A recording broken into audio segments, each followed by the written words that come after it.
네, 개표는 계속 진행이 되고 있습니다. 미국 현지의 투표 열기 그 어느 때보다 뜨거웠습니다. 과열 양상도 좀 있었는데요.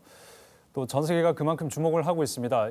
미국 대선 어떤 선거 결과가 나오는지에 따라서 국제 정세 상당 부분은 변할 수밖에 없는 그런 상황이 있을 텐데 지금까지의 선거 판세와 그리고 앞으로의 전망을 한번 짚어보도록 하겠습니다. 부산대 정치외교학과 차창훈 교수 함께하겠습니다. 예, 교수님 어서 오십시오. 네, 반갑습니다. 지금 굉장히 혼란스러운 좀 상황인데 일단 지금까지의 선거 판세 그리고 앞으로의 결과 좀 말씀을 해주신다면요. 네, 지금 보도로 나간 바와 같이 네. 전체 선거인단 수 540명 중에서 트럼프 후보가 213 그리고 조 바이든 후보가 227개를 네. 가져갔어요. 네. 그래서 우편 투표의 향방에 따라서 이제 대통령이 최종적으로 결정될 것 같습니다. 예, 지금 사전 투표 열기가 굉장히 뜨거웠다 이렇게 지금 얘기가 나오고 있는데 이렇게 선거 열기가 뜨거웠던 이유는 뭐라고 볼 수 있을까요? 기본적으로는 이제 트럼프 대통령이 재선인 상황이고 네. 트럼프 대통령이 아주 독특한 캐릭터를 가지고 있잖아요. 네, 그리고 네. 특히 올해 이제 코로나19가 발생하면서 팬데믹 시대에 그 결과를 트럼프 대통령의 미국에서의 방역 문제점들이 또 많이 쟁점화됐기 때문에 예. 특히 다른 해보다도 굉장히 뜨거웠던 것 같습니다. 네, 변수가 여러 개가 있습니다. 말씀하셨던 코로나도 있었고요. 또 경제 관련 지표가 또 생각보다 좋게 나와서 이게 또 어디에 유리하게 작용을 할 것인가 이런 얘기도 있었는데 이번 선거 가장 큰 쟁점이라고 하면 역시 코로나라고 얘기를 할 수 있을까요? 어떻습니까? 네, 물론이죠. 네. 예. 그리고 전체적으로 이제 그 바이든 후보나 트럼프 후보를 지지하는 양측은 그러니까 바이든 후보를 지지하는 측은 코로나 문제를 많이 쟁점화시켰고 네. 트럼프 후보를 지지하는 측은 이제 경제 문제를 쟁점화시키죠. 특히 왜냐하면 이제 코로나 문제가 발생하기 전까지 미국 경제가 실업률이나 경제 성장률에 상당히 지표가 좋았거든요. 네. 그래서 코로나 문제 대처에 있어서 좀 실패로 드러나긴 했지만 예. 이 두 가지 이슈가 이제 선거 과정에서 쟁점이 됐던 것 같습니다.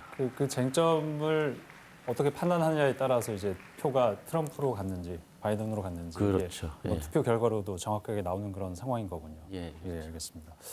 근데 이제 누가 그 백악관에 가느냐에 따라서 또 국제 정세에 큰 영향을 미치지 않습니까? 미국이 워낙 강한 나라이기 때문에 앞으로의 국제 정세 누가 가느냐에 따라 어떻게 달라질 것으로 좀 분석해 볼 수 있을까요? 예. 그 트럼프 대통령은 어떻게 보면은 세계 경제에서 미국이 차지하는 비중이 상대적으로 굉장히 줄어든 시점에도 대통령이 됐습니다. 그러니까 네, 네. 2차 세계대전 직후에 미국의 세계 경제 비중이 한 40%였다면 네. 지금은 한 26%로 줄어들었거든요. 예. 그것이 의미하는 바는 트럼프 대통령은 자기의 러스트벨트 지역의 유권자들에게 미국 일자리를 강조하면서 비교적 상대적으로 과거 대통령에 비해서 미국의 국익을 협소하게 정의하고 예. 소리 말해서 아메리칸 프로스트, 미국 예. 우선주의, 그다음에 동맹국들의 어떤 동맹 부담을 요구하는 일방주의적인 관점 그리고 기존의 자유주의적인 국제 질서에서 리더십을 좀 방기하면서 미국의 국익을 좀 더 극대화하려는 정책을 펴왔죠. 네. 바이든 후보가 이제 백악관에 가게 될 경우에 바이든 후보가 백악관에 경우에는 간 다음에 어떻습니까? 이제 그동안 전통적인 미국의 트럼프 대통령이 방기했던 대외 정책을 복원하는 과정을 하게 됐죠. 그래서 네. 캠페인 과정에서도 바이든 후보가 여러 차례 언명을 했지만 그 자유주의 국제 질서를 회복하고 동맹국가의 관계를 회복하면서 미국의 기존에 했던 리더십을 확보하려는 거죠. 그러니까 트럼프 예. 대통령은 직후에 파리 기후 협약을 탈퇴를 선언했고 TPP라고 환태평양 동반자 협정도 탈퇴를 했고 최근에는 이제 코로나 바이러스 발발한 이후로 WTO도 탈퇴를 했거든요. 그러니까요. 네. 그러니까 국제기구를 무시하고 다자기구에서 미국의 리더십을 확보한 것보다는 예. 이제 독주 체제를 강조하면서 세계 질서를 재편해오는 네. 했기 때문에 바이든 후보는 아마 반대 방향으로 갈 거라고 예상이 됩니다. 트럼프가 백악관으로 갈 경우에는 다시 이제 재입성하게 될 경우에는 여러 나라들과 협력하는 어떤 그런 그림보다는 미국이 이제 독자적으로 좀 끌고 나가려는 그런 모습들을 많이 저희가 볼 수도 있겠군요. 그렇죠. 예, 바이든은 이제 네. 반대로 그렇죠. 그렇게 될 것 네. 같고요. 한반도에 끼치는 영향이 그래도 이제 대한민국 국민들은 네, 그렇죠. 가장 네. 우선시해서 관심이 갈 것 같은데 네. 북미 관계 이거는 또 누가 되느냐에 따라 어떻게 좀 달라질 거라고 보십니까?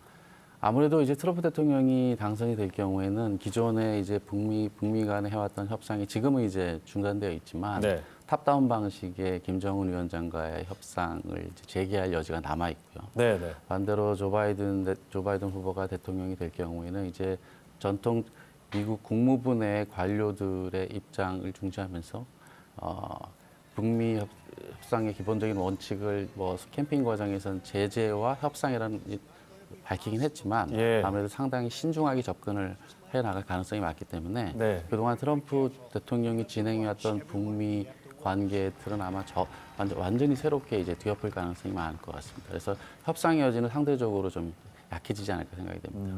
한미 동맹 같은 경우에는 뭐 누가 되든 한미 동맹은 굳건하게 유지될 것이다라고 한 게 이제 뭐 송 그렇죠. 국가안보실장의 얘기긴 한데요. 예, 맞습니다. 예. 그 한미 동맹은 기본적으로 또 가치 동맹이기도 하고요. 그래서 예. 누가 되든 한미 동맹의 기존은 흔들리지 않겠지만 예. 아무래도 그 방위비 동맹국들에게 여러 가지 부담을 더 많이 얹히려는 이제 트럼프 대통령의 성향상 우리가 돈은 더 많이 들 것으로 생각이 됩니다. 방위 비용 분담 중에 부담에서는 그렇죠. 예, 네. 알겠습니다. 지금 뭐 계속 이 실시간으로 여러 가지 보도들이 업데이트가 되고 있고 뭐 트럼프가 우세한 쪽으로 기울었다 이런 얘기도 지금 나오고 있는데 일단 어떤 결과가 나오든지 간에 미국 안에서의 어떤 분열 양상 또 선거에 대한 승복 문제 이 문제가 앞으로도 좀 전개가 될 가능성이 있다고 보십니까? 어떠세요? 그럼요. 그 네. 이번에 지난 그 조지 플로이드 사건처럼 네. 그 트럼프 대통령은 자기에게 불리한 이슈도 사회적으로 이념적으로나 인종적으로나 양극화시키면서 그것을 효과적으로 정치적으로 활용하는 데 아주 능하기 때문에 네. 미국 전체 사회 입장에서 보면은 굉장히 사실은 좀 국가적인 통합을 상당히 저해하는 지금 불안정한 요소들이 많이 작동해 왔거든요. 네. 그래서 아마 트럼프 대통령이든 조 바이든 대통령이든 대통령이 당선되면은 그 선거 과정에서 특히 분열됐던 미국을 하나로 다시 통합해야 되는 노력을 해야 되지 않으리라고 생각이 됩니다. 예, 알겠습니다. 오늘 미국 대선 판세와 그리고 향후 어떤 영향에 대해서 부산대 정치외교학과 차차훈 교수와 얘기 나눠봤습니다. 말씀 잘 들었습니다. 고맙습니다. 고맙습니다.